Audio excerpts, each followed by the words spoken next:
कल जो आतंकवादी हमला हुआ है कठुआ में, उन कायर आतंकवादियों को कहना चाहता हूं कि जो आप छुपकर वार कर रहे हैं, सोए हुए शेरों को जगाने की जो कोशिश कर रहे हो, वो तुम्हें बहुत भारी पड़ेगा।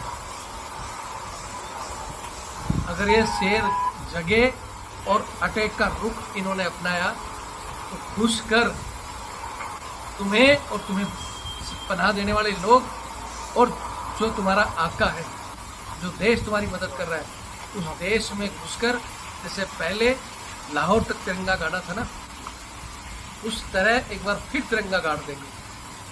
हमारी सरकार को रक्षा मंत्री जी मोदी जी से कहना चाहता हूँ, ये कड़ी निंदा से काम नहीं चलेगा।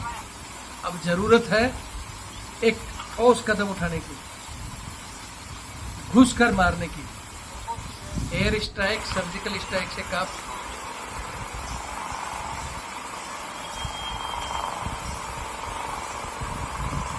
एयर स्ट्राइक, सर्जिकल स्ट्राइक से काम नहीं चलेगा।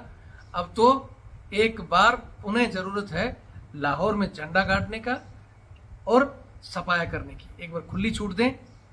रोज रोज की लड़ाई से अच्छा है एक बार इनकी ढंग से इन कुत्तों की तसल्ली करें, वरना ये कुत्ते काटना नहीं छोड़ेंगे। अगर आप लोग सहमत हैं तो वीडियो को देखें, ज़्यादा से ज़्यादा शेयर करें। आप चाहते हैं कि भारतीय सेना अगर कड़ा एक्शन ले तो मोदी जी तक ये वीडियो जरूर पहुंचाएं। जय हिंद, जय भारत, वंदे मातरम। मैं रविंद्र फौजी। अभी जो आपने ये छोटा सा वीडियो देखा, ये कल कठुआ में जो आतंकवादियों ने छुपकर कुत्तों की तरह जिस तरह शेरों पर जो हमला किया है, ये उसका वीडियो है। उन लोगों ने प्लान के तहत, जैसे आप देख रहे थे, शीशे पर गोलियां मारी हैं ड्राइवर को, और उनको लगा कि वे ड्राइवर को गोली लगेगी और दूसरी तरफ खाई है, अगर गाड़ी डिलीट हो जाती है, खाई में चली जाती है, तो बाकी जवान अपने आप ही मौत की खाई में चले जाएंगे। लेकिन जरा ड्राइवर ने अपनी सूझबूझ दिखाते हुए गाड़ी को पहाड़ी की साइड में किया। लेकिन उसके बाद जो छुपे हुए आतंकी, जब तक ये संभल पाते, टायर पर गोली और पीछे ग्रेनेड हमला किया, जिसमें हमारे 5 जवानों की शहादत की खबर आ रही है और लगभग 5 जवान ही घायल हैं। इन आतंकवादियों की मदद कौन कर रहा है? आपने देखा होगा पहले श्रीनगर साइड में, उस साइड में ज़्यादा मिलिटेंट की हरकत होती थी और ये इस तरह के हमले या छुटमुट वारदातें उसी साइड में होती थी। लेकिन पिछले कुछ समय से जम्मू संभाग, जो कि पीसफुल बोला जाता था कि भाई यहाँ इस साइड में इस तरह के हमले नहीं होते, लेकिन वहां भी हो रहा है। कौन लोग हैं? स्थानीय लोग, क्योंकि जम्मू में ज्यादातर जो आबादी है, जो जम्मू के लोग हैं, वो आतंकवादियों से मुकाबला करने वाले लोग हैं। इनको शरण देने वाले, पनाह देने वाले नहीं हैं। लेकिन यहाँ भी अब कौन लोग हो गए जो चंद कुछ लालच में इनको शरण दे रहे हैं, इनकी मदद करते हैं। एक तो सबसे बड़ा कारण ये, कुछ हमारी सरकार का जो रवैया है सेना के प्रति बदलता जा रहा है, और वोट बैंक के कारण आपने पिछले दिनों देखा होगा कि सेना की कार्रवाई पर, सेना के कुछ अधिकारियों और लोगों पर, जवानों पर एफआईआर हुई, तबादले हुए, यानी सेना का मनोबल तोड़ना। एक तो वैसे ही वहां से हमारे अग्निवीर योजना लेके आ गए, बीच में कोरोना में भर्ती नहीं हुई, लगभग 1,80,000 सेना की डिफिशियंसी। जो बॉर्डर एरिया के पार या जो जेएंडके में सेना थी, उस पर कहीं ना कहीं कमी आई है। कहीं ना कहीं हमारे ही अधिकारी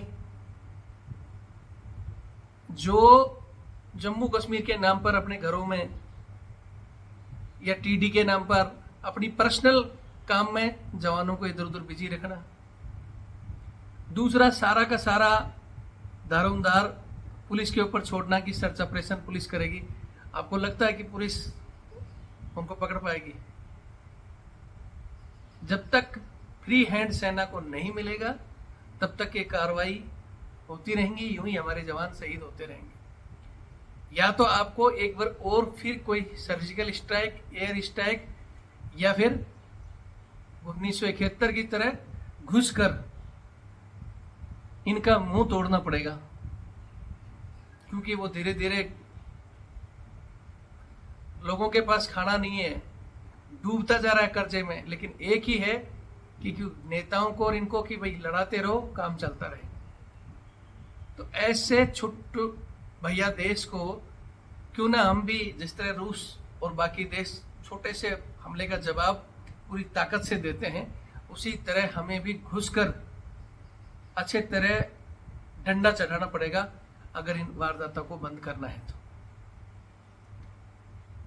आतंकवादी क्रॉस करके आ रहे हैं, उसके पीछे किनका हाथ है मैंने बता दिया पहले ही। हो सकता है जवानों की कमी या किसी की मिलीभगत।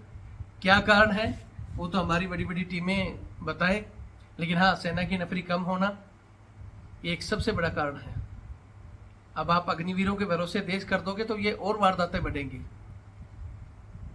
इसलिए इस अग्निवीर योजना पर भी सरकार को जल्द से जल्द कोई राय लेनी चाहिए और कहीं ना कहीं एक ठोस आर पार की लड़ाई इनके ऊपर करनी चाहिए। कड़ी निंदा करने से, रोज रोज ट्विटर पर लिखने से काम नहीं चलेगा। जिस कारण से बीजेपी को देशभक्ति और जो मोदी जी का नाम से कि मोदी जी ने फ्रेंड कर दिया, ये कर दिया, वो कर दिया, लेकिन अब न कहीं वोट बैंक के चक्कर में आप जो रास्ते बदलते जा रहे हैं, मोदी जी आपकी हार का कारण भी वही है। आपके गलत फैसले, आपके जो चीज लेकर चले थे उन चीजों से बदलना, आप खुद भी नीचे जा रहे हो और कहीं ना कहीं ऐसे ना हो कि देश को खड्डे में डाल दो। इसलिए एक बार पुनः मजबूती से जो आपको करना चाहिए वो करें और एक बार सेना को फ्री हैंड देकर उन लोगों की जो मदद कर रहे हैं उनका भी अच्छे से इलाज हो। और इसके बीच में कोई मानव अधिकार या फलाना अधिकार, क्यों इन जवानों की जान इनके लिए मानव अधिकार नहीं है क्या? जवान हर साइड से परेशान है, लड़ने मरने में भी अपने अधिकारियों से दबा हुआ, कुचला हुआ। आरओपी की बात करें, एमएसपी की बात करें तो जवान को कुछ नहीं, एमएनएस को भी जवान से ज्यादा एमएसपी दी जाती है। यानी जिस फ्रंट लाइन पर जवान लड़ रहा है, बाकी देशों की जवान की तुलना और हमारे देश के जवान के मिलने वाले वेलफेयर में जमीन आसमान का अंतर है। मजबूत सबसे ज्यादा जवान हिंदुस्तान का है, लेकिन वेलफेयर के मामले में बाकी देशों की तुलना में आधे से ज्यादा कमियां हैं हमारे उसमें। जो फाइटर फोर्स में जो नंबर 1 पर बैठी है ना सेनाएं, उनके जवान को और हमारे जवान को क्या वेलफेयर मिल रहा है? हमारे यहाँ तो हवलदार, नायक हवलदार तक जो पहले कभी किसी जमाने में गार्ड ड्यूटी या स्टैंडिंग ड्यूटी नहीं देते थे, वो लग रहे हैं नफरी कम होने की वजह से। हवलदार नायक को घरेलू सहायक के कामों में लगाया जा रहा है। G-D जवान जो तैयार किया जाता है लड़ने के लिए, उसको ट्रे घुमाई जा रही है, कोई कहीं लगाया जा रहा है। और फिर हमारे बड़े जनरल कहते हैं कि ये तो जवान तो मकरे हैं। मतलब तुम्हारी जो ट्रे घुमाए, तुम्हारी मैम साहबों के आगे पीछे घूमे, वो जवान बढ़िया है। ज्यादा कुछ नहीं कहना चाहूंगा। वीडियो देखें और सरकार को कहे कि ठोस कार्रवाई चाहिए, कड़ी निंदा नहीं चाहिए। जय हिंद, जय भारत, वंदे मातरम।